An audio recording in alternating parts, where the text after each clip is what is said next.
부터 성경을 친숙하게 만드는 그러한 교육을 한다고 합니다. 아이들이 자라는 과정에서도 아이들을 언제나 어머니의 무릎 위에 앉혀서 하나님의 말씀을 읽어주고 이야기해주는 그러한 유대인들 속에서는 어머니의 역할이 가장 중요하게 그렇게 교육되어진다고 합니다. 특별히 신명기 6장 4절로 9절 말씀을 아이들에게 배우게 만들어서 어려서부터 그 말씀이 마음에 새겨지게 그렇게 한다고 합니다. 신명기 6장 4절로 9절 말씀은 이스라엘아 들으라. 우리 하나님 여호와는 오직 유일한 여호와이시니 너는 마음을 다하고 뜻을 다하고 힘을 다하여 네 하나님 여호와를 사랑하라. 오늘 내가 내게 명하는 이 말씀을 너는 마음에 새기고 네 자녀에게 부지런히 가르치며 집에 앉았을 때든지 길을 갈 때든지 누워있을 때든지 일어날 때든지 이 말씀을 강론할 것이며 너는 또 그것을 네 손목에 매어 기호를 삼으며 네 미간에 붙여 표를 삼고 또 내 집 문설주와 바깥문에 기록할지니라 하시는 말씀입니다. 유대인의 어린이들은 어려서부터 젊어서부터 하나님의 말씀을 읽고 묵상하는 그러한 훈련을 받고 자라기 때문에 그들이 지혜로운 자가 돼서 세상 어느 곳에 나가서든지 으뜸되는 그러한 사람들이 되는 것을 볼 수가 있습니다. 오늘날 이 세상의 문명을 가져온 많은 그러한 발견들이 유대인들을 통해서 이루어지고 있고 세상에 많은 부도 유대인들이 가지고 있는 것을 볼 수가 있습니다. 우리가 하나님의 말씀을 마음에 새기고 어려서부터 그렇게 마음에 새기고 기억하며 살아갈 때에 훌륭한 사람들로 자라게 되는 것을 볼 수가 있는 것입니다. 우리들이 다 경험하는 거지만 나이가 들면 기억력이 자꾸 없어져 가지고 말씀을 들어도 잊어먹게 됩니다. 그러나 어려서 들었던 말씀들은 잘 잊어먹지 않고 기억이 되는 것을 우리가 알 수 있습니다. 그래서 이 하나님의 말씀의 교육도 어려서부터 하는 교육이 중요한 것이죠.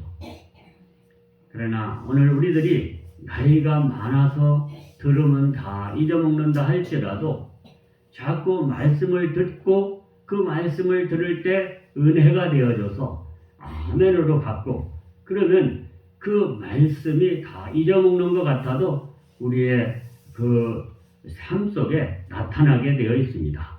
그래서 하나님의 말씀을 듣고 은혜를 받고 다 잊어먹어도 다시 우리 마음에는 마음의 평화가 있는 것이고 마음의 기쁨이 있는 것이고 말씀을 들음으로 다시 삶의 용기와 힘을 얻게 되는 줄로 믿습니다. 아멘. 콩나물 속에 물을 주면 물이 다 빠져나가지만 콩나물은 자꾸 자라오르는 것처럼 우리가 말씀을 듣고 잊어먹는다 할지라도 우리의 영은 더욱 살찌게 되고 우리의 심령은 더욱 강건하게 자라게 되는 줄로 믿습니다. 아멘. 하나님의 말씀은 우리를 이렇게 자라게 하고 우리의 믿음을 든든하게 하고 우리의 믿음을 바르게 이끌어 주시는 줄로 믿습니다. 그래서 하나님의 말씀을 듣고 우리가 마음에 찔리는 말씀이 있으면 그 말씀을 붙들고 회개하고 하나님 말씀대로 살아갈 수 있도록 도와주옵소서. 기도할 때 하나님께서 힘을 주시고 능력을 주셔서 그 말씀을 사모함으로 살아갈 수 있게 주시는 줄로 믿습니다. 그래서 우리 성도들이 신앙생활하면서 많은 그러한 할 일이 있겠지만 제일 중요한 것은 하나님의 말씀을 사모하는 마음을 갖는 것입니다. 그래서 하나님의 말씀을 사모할 때에 그 말씀이 우리들에게 더 깊이 박혀지게 되고 은혜가 되는 줄로 믿습니다. 오늘 본문 말씀 중에 131절을 보면 내가 주의 계명들을 사모함으로 내가 입을 열고 헐떡였나이다 고백하고 있는 것을 볼 수 있습니다. 이 시인은 하나님의 말씀을 사모함으로 배고팠다가 음식을 먹는 사람들처럼 헐떡였다. 그만큼 하나님의 말씀을 간절히 사모하는 마음들을 볼 수가 있습니다. 데살로니가 사람들도 하나님의 말씀을 사모함으로 그 말씀이 정말 그러한가 하여 성경을 자꾸 펼쳐 읽다가 믿음이 생겨서 데살로니가에는 믿는 자가 더 많아졌다. 그런 말씀도 있는 것입니다. 오늘 우리들이 정말로 하나님의 말씀을 사모하는 마음을 가져야 됩니다. 그래서 이 성경책이 책장 속에 꽂혀있는 장식품이 아니라 내가 펼쳐놓고 늘 가까이 하고 읽을 수 있는 그러한 말씀이 되어야 되는 줄로 믿습니다. 두 번째는 말씀은 우리가 듣고 은혜 받고 힘을 얻고 회개하고 우리의 갈 길을 비춰주고 이러한 말씀이 우리에게 되는 그러한 은혜가 있는 것, 그러한 말씀을 사모하는 마음도 필요하지만 두 번째는 하나님의 말씀대로 살고자 하는 그러한 마음 자세가 필요한 줄로 믿습니다. 그래서 하나님의 말씀을 읽고 또 하나님의 말씀을 듣고 우리가 은혜를 받아서 그 말씀대로 살아야지. 우리가 그러한 마음을 가지고 하나님 이 말씀대로 살아갈 수 있는 능력을 주옵소서 그렇게 기도해야 될 줄로 믿습니다. 왜냐하면 우리는 참 연약하기 때문에 말씀대로 살기를 소원해도 실제 생활 속에서는 그게 잘 안 된다 그 말이죠. 하나님이 도와주셔야 됩니다. 하나님 도와주세요. 말씀대로 살아갈 수 있는 능력을 주세요. 자꾸 우리가 그게 기도할 때 하나님의 성령의 능력으로 우리가 말씀을 행하는 삶으로 나아가게 될 줄로 믿습니다. 오늘 그런 말씀 가운데 주의 증거들은 놀라움으로 내 영혼이 이를 지키나이다 그랬습니다. 내 영혼이 이를 지키나이다. 이스라엘 백성들이 광야에서 멸망하게 된 것은 하나님의 말씀을 저희들이 들었으나 그 말씀에 믿음을 부합하지 않았기 때문에 그 말씀대로 살지 않았기 때문에 광야에서 많은 사람들이 멸망을 당했던 것을 볼 수가 있습니다. 오늘 우리들에게 필요한 것도 하나님의 말씀을 듣고 아멘으로 받지만은 그 말씀대로 행하지 않으면 그 말씀이 아무 의미가 없는 것입니다. 예수님께서도 산상수훈의 말씀들을 다 하신 후에 제일 마지막으로 뭐라고 그러셨습니까? 이 말씀을 듣고 행하지 않는 사람은 모래 위에 집을 짓는 사람과 같다 그랬습니다.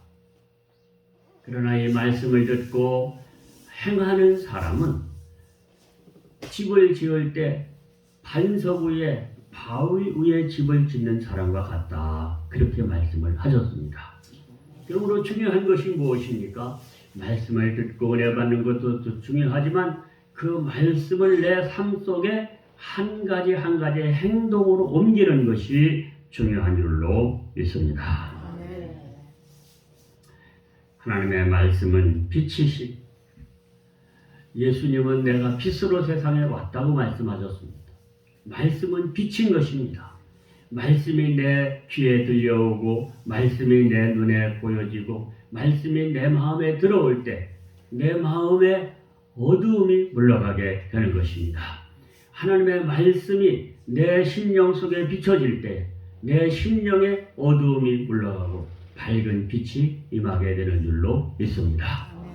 오늘 아침에도 이렇게 일어나 보니까 동쪽에서 월요리 뒷산에서 해가 떠오르는데 구름에 이렇게 딱 가렸다가 다시 딱 돋아나는데 그 해가 떠오를 때 온 세상이 그 빛으로 말미암아 밝아지고, 해가 떠올라서 서쪽으로 지는 동안 모든 식물들, 살아있는 것들이 다 이렇게 성장하고 자라게 되어 있는 것을 볼 수 있습니다. 오늘 하나님의 말씀은 우리에게 빛으로 임하는 줄로 믿습니다. 아멘. 그래서 말씀이 우리의 심령을 변화시키고 믿음이 자라게 하고 우리의 삶이 변화되어지게 하는 그러한 능력이 있는 줄로 믿습니다. 아멘. 빛이라고 하는 것은 어둠을 몰아내는 역할을 하는 것처럼 하나님의 말씀은 내 삶 속의 죄악을 몰아내는 역할을 하는 줄로 믿습니다. 그렇기 때문에 오늘 본문 말씀 133절에 보면 나의 발걸음을 주의 말씀에 굳게 세우시고 어떤 죄악도 나를 주관하지 못하게 하소서. 나의 발걸음을 주의 말씀에 굳게 세우시고 어떤 죄악도 나를 주관하지 못하게 하소서. 여러분, 하나님의 말씀이 내 귀를 통하여 눈을 통하여 내 마음속에 내 생각 속에 들어올 때에 그 말씀이 나를 죄로부터 지키는 능력이 되는 줄로 믿습니다. 하나님의 말씀이 내 기억 속에 내 마음 속에 가득 차 있을 때 어떤 죄악도 나를 넘겨뜨리지 못하는 줄로 믿습니다. 우리가 십계명의 말씀을 우리 이렇게 생각을 해보면 우리가 그 말씀을 정말로 하나님의 말씀으로 하나님이 나에게 하시는 명령으로 받아들여서 그 말씀을 굳게 붙들어야 그 말씀 때문에 내가 죄악에 빠지지 않게 되는 줄로 믿습니다. 우상 숭배를 하지 않게 되고 하나님의 나를 귀하게 여기게 되고 사람들을 미워하고 살인하는 죄를 범치 않게 되고 간음하는 죄를 범치 않게 되고 거짓말하지 않게 되고 남의 것을 탐내지 않고 도둑질하지 않게 되는 줄로 믿습니다. 그렇게 하지 말라고 하나님께서 말씀하셨기 때문에 그러한 하나님의 말씀들이 내 마음에 내 기억 속에 있을 때 그러한 유혹이 오더라도 그 말씀으로 그것을 물리치게 되는 줄로 믿습니다. 그래서 내가 죄에 빠지지 않게 하신다. 그런 말씀입니다. 그래서 이 시인은 나의 발걸음을 주의 말씀에 굳게 세우시고 어떤 죄악도 나를 주관하지 못하게 하소서 그렇게 기도하고 있는 것입니다. 그러므로 오늘 우리도 이 말씀을 붙들고 그렇게 기도해야 될 줄로 믿습니다. 하나님, 주의 말씀 위에 나의 발걸음, 나의 삶을 굳게 세우시고 그리고 어떤 죄악도 나를 주관하지 못하게 하소서. 그렇게 기도해야 되는 것입니다. 그래서 오늘 우리들은 늘 기도해야 됩니다. 데살로니가전서 5장 18절 말씀처럼 쉬지 말고 기도해라. 주님 말씀하십니다. 우리는 늘 마음으로 그런 쉬지 않고 기도하는 자세가 필요합니다. 하나님, 오늘도 저의 인생의 발걸음을 하나님 말씀 위에 굳게 세우게 하여 주옵소서. 그래서 어떤 죄악도 나를 주관하지 못하게 하옵소서. 그렇게 기도하며 살아가는 것하고 기도하지 않고 살아가는 것하고는 다른 줄로 믿습니다. 그래서 우리가 늘 그런 기도가 필요한 것입니다. 하나님 말씀 위에 내가 굳게 서리라. 그래서 어떤 죄악도 내 안에 들어오지 못하게 하리라. 이러한 기도, 이러한 자세가 우리 신앙생활 속에 필요할 줄로 믿습니다. 마지막으로 하나님의 66권의 성경책을 한마디로 말하라고 하면 사랑인 것입니다. 사랑은 이웃에게 악을 행치 아니하나니 이웃을 사랑하는 자는 율법을 완성한 자니라. 율법을 다 지킨 것과 같다. 이렇게 하지 말라, 저렇게 하지 말라, 이렇게 하라, 저렇게 하라, 수많은 말씀이 수많은 계명이 있다 할지라도 우리가 이웃을 사랑하는 마음을 갖고 살아가면 율법을 다 지킨 자가 되는 줄로 믿습니다. 그래서 정말 중요한 것은 우리가 사랑하는 것입니다. 그래서 예수님께서도 제자들에게 마지막으로 그런 당부를 하십니다. 내가 새 계명을 너희에게 주노니 너희는 서로 사랑하라. 내가 너희를 사랑한 것 같이 너희는 서로 사랑하라. 그렇게 말씀하신 줄로 믿습니다. 아멘. 그만큼 사랑하는 마음, 사랑하는 삶의 자세가 중요하기 때문에 우리 예수님께서도 그렇게 강조하신 줄로 믿습니다. 언젠가도 말씀드렸습니다만 제가 철원지방 감리사를 할 때에 성지순례를 갔었는데 지금 말하면 터키의 요한계시록에 나오는 7교회, 소아시아의 7교회가 나옵니다. 그 7교회 중에 에베소 교회가 있는데 사도 요한, 예수님이 제일 사랑하던 제자 사도 요한이 그 에베소 교회를 심호했었던 것입니다. 근데 사도 요한의 설교는 언제나 서로 사랑하라 그런 설교였다는 거예요. 그러니까 사도 요한이 예수님의 그 가르침의 중심을 잘 파악했던 것입니다. 예수님의 말씀을 한마디로 말하면 사랑하라는 것이구나. 그것을 아는 거예요. 그렇기 때문에 그 예수님의 가장 사랑받던 제자인 사도 요한이 에베소 교회를 담임하면서 그가 사랑에 관한 설교만 하셨다는 거예요. 그래야 90일 훨씬 넘어서 이렇게 돌아가시게 됐는데 흔들 의자에 이렇게 이렇게 앉혀서 흔들 의자에 앉아서 이렇게 흔들면서 이제 하나님이 나를 부르시는 때가 됐다. 내가 이제 하나님께로 가야 된다. 하면서 제자들이 성도들이 다 모여 서 있는데 사도 요한이 마지막 설교가 뭐였냐면 소자들아 너희는 서로 사랑하거라. 그 말씀이었다는 거예요. 그리고 이제 돌아가셨. 그래서 그의 그 무덤이 그 교회 밑에 있습니다. 그 서양 사람들은 교회 지하에다가 이렇게 무덤을 만들어요. 그래서 관을 거기다 놓고 거기다 장사를 지내요. 그래서 베드로의 무덤도 저 로마의 그 바티칸 베드로 대성당에 가면 그 강단 밑에 지하에 베드로의 무덤이 있습니다. 네. 그리고 뭐 왕들의 무덤도 다 이 지하에 교회 지하에 다 이렇게 하고 이렇게 했어요. 그래서 사도 요한의 무덤이 거기에 있는데 지금은 이 터키가 이슬람 국가가 됐잖아요. 기독교가 그렇게 성황했었는데 지금은 다 해외도들이 점령한 나라가 됐어요. 7교회가 다 허물어졌어요. 에베소 교회도 기독만 남아 있습니다. 그래서 우리 이제 성지순례라고 이제 사람들이 예수 믿는 사람들이 다 거기를 찾아가잖아요. 그래서 에베소 교회를 가보면 기둥만 남아 있어요. 강단 앞에 이제 이렇게 모여서 안내하는 사람이 그러한 이 가이드가 이야기를 해주는 거죠. 이만큼 정말 성경의 가장 중요한 것은 사랑인 것입니다. 그래서 율법자가 예수님에게 그런 질문을 합니다. 성경 중에 어떤 말씀이 가장 크고 중요한 말씀입니까? 그러니까 예수님께서 뭐라고 하십니까? 아까 신명기 6장 4절로 7절 말씀. 이스라엘아 들으라.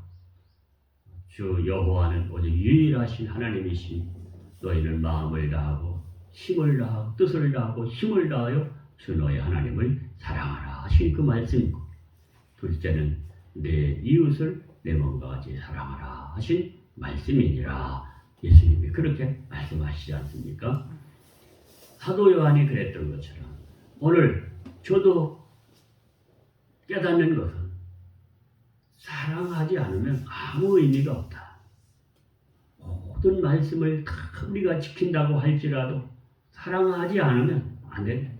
사랑으로 행하지 않는 것은 다 죄다. 그렇게 말씀할 수가 있습니다. 사도 바울은 갈라디아서 2장 20절에서 내가 사는 목적, 내가 사는 이유는 나를 사랑하사 나를 위하여 자기 자신을 버리신 하나님의 아들을 믿는 믿음 안에서 사는 것이다. 아멘. 내가 이 땅에 지금 사는 이유는 나를 사랑하사 나를 위하여 자기 자신을 버리신 하나님의 아들을 믿는 믿음 안에서 나는 산다. 그렇게 고백을 하고 있는 걸 볼 수 있습니다. 그리고 고린도 교회 성도들에게 아까 우리가 부른 찬송, 이제 그 사랑의 말씀을 주고 있는 것입니다. 너희는 서로 사랑하는데 어떻게 사랑해야 되느냐? 사랑은 오래 참고, 사랑은 온유하며, 시기하지 아니하며, 사랑은 자랑하지 아니하며, 교만하지 아니하며, 무례히 행치 아니하며, 자기의 유익을 구하지 아니하며, 성내지 아니하며, 악한 것을 생각지 아니하며, 불의를 기뻐하지 아니하며, 진리와 함께 기뻐하고, 모든 것을 참으며, 모든 것을 믿으며, 모든 것을 바라며, 모든 것을 견디느니라. 이것이 사랑이라고 말씀하고 있는 것입니다. 저는 이 말씀을 읽으면서 이제 마지막 구절의 말씀을 생각을 합니다. 사랑이라는 것은 나에게 가장 가까운 사람들 있지 않습니까? 내 가족들, 내 부인, 내 남편, 내 자식들, 내 성도들, 우리 마을 사람들, 이런 사람들 가운데 내 마음에 들지 않는 그런 사람들이 있고, 그러한 일을 하는 그 자식도 있을 수 있고 그렇잖아요. 그런 나에게 가장 가까운 사람들 가운데서 나와 함께 생활하는 삶 속에 내가 실망할 수밖에 없는 그런 사람들을 우리가 대하면서 같이 살아가잖아요. 그럴 때 내가 어떠한 자세를 가져야 되느냐? 사랑의 자세를 가져야 되는데, 사랑의 자세는 어떤 것이냐? 그런 사람을, 내가 참 마음에 안 드는 그런 사람이 있다 할지라도 그 사람을 오래 참아줘야 되는 것입니다. 모든 걸 참아줘야 돼. 그리고 모든 걸 믿어줘야 돼. 그리고 모든 것을 기다려줘야 돼. 소망을 가져야 돼. 끝까지 모든 것 소망을 가지고, 그리고 끝까지 견뎌줘야 되는 것입니다. 이러한 사랑의 마음을 가져야 하나님이 원하시는 그러한 신앙의 삶을 살아가게 되는 줄로 믿습니다. 네. 그래서 오늘 보던 말씀에 정말 가장 집약적으로 이 말씀을 말한다면, 사랑이라는 것은 나와 관계된 사람들 가운데 나의 마음을 아프게 하거나 나를 실망시키거나 내가 참 마음에 안 드는 그런 사람이 있다 할지라도 모든 것을 참아줘야 돼. 모든 것을 믿어주고, 모든 것을 희망을 갖고 기다려주고, 모든 것을 견뎌내는, 다시 말하면 어머니의 마음을 갖는 것입니다. 어머니는 자식을 기르면서 마음에 안 드는 많은 일들이 있어도 그 자식들을 그냥 끝까지 어떻게 합니까? 참아주잖아요. 끝까지 믿어줘. 끝까지 기다려줘. 그리고 끝까지 견디시는 그러한 어머니가 계시기 때문에 자식들이 자라나는 것입니다. 이게 사랑입니다. 어머니의 마음이 사랑이에요, 정말. 오늘 우리들도 예수 믿는 사람들이 어떻게 남은 생애를 살아야 되느냐? 예수님께서 하신 말씀, 내가 너희를 사랑한 것처럼 너희는 서로 사랑하라. 그 사랑을 실천하는 삶을 살아가야 될 줄로 믿습니다. 예수님도 제자들이 가장 얼마나 실망을 시킵니까? 기도하라고 그랬는데도 육신이 연약하여 잠만 자니까 너희가 1시 동안 또 이렇게 깨어 있을 수 없느냐? 시험에 들지 않도록 깨어 기도 좀 하거라. 그러고 와서 보면 또 자네. 너무 육신이 연약하여 피곤하니까 자꾸 잠을 자는 거예요. 그렇게 제자들도 예수님을 실망시켰어요. 그리고 예수님이 잡혀갈 때 내가 죽는 데까지 따라가겠습니다 이랬던 12 제자들이 다 도망가 버렸대. 다 도망갔어요. 12 제자들이. 그 중에 한 제자는 예수님을 은 30냥에 팔아먹었어요. 그렇게 호언장담하던 베드로는 3번씩이나 예수님을 모른다고 내가 예수님을 모른다고 예수님을 알면 내 손에 장을 지진다고 막 이렇게까지 했거든. 그런데도 예수님께서 부활하셔서 누구를 제일 먼저 찾아가셨어요? 베드로를 찾아가셨어요. 너 이놈아 나를 위해서 뭐 죽기까지 해? 그러더니 나를 그렇게 부인하고 도망가? 험하게 아단을 하고 그러시지 않았어요. 찾아가서 베드로야 내가 나를 사랑하느냐? 3번을 물으셨어. 주님 제가 주님을 사랑하는 걸 주님이 아시지 않습니까? 사람 마음은 알잖아요. 사람이 부부간에도 막 싸워도 사랑하는 마음이 있다는 걸 아니까 또 화해가 되고 같이 살고 그러는 거 아니에요. 그런 것처럼 예수님이 저 녀석이 자기를 부인하고 도망갔지만 그 마음 중심은 예수님이 아시는 거예요.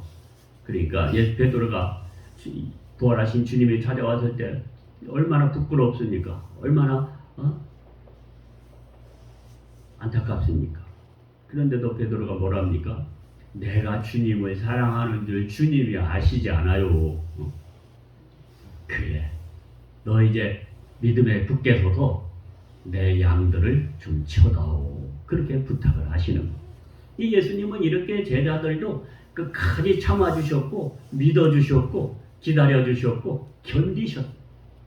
그렇기 때문에 12 제자들이 다시 돌아와서 다시 믿음을 갖고 예수님이 돌아가셨지만 예수님이 하늘나라로 가셨지만 그 제자들이 예수님의 정신을 막 전해가지고 오늘날 기독교가 온 세계에 이렇게 퍼지게 된 줄로 믿습니다. 아멘. 그러므로 예수 믿는 우리들도 좀 참아주세요. 자식들이 뭐 속상해도 참아주시오. 아내는 남편이 속상하게 해도 좀 참아줘요. 믿어주고 기다려주고 견디시기 바랍니다. 그러면 언젠가 깨닫고 또 그 자식도 돌이키고 바로 서게 될 때가 올 줄로 믿습니다.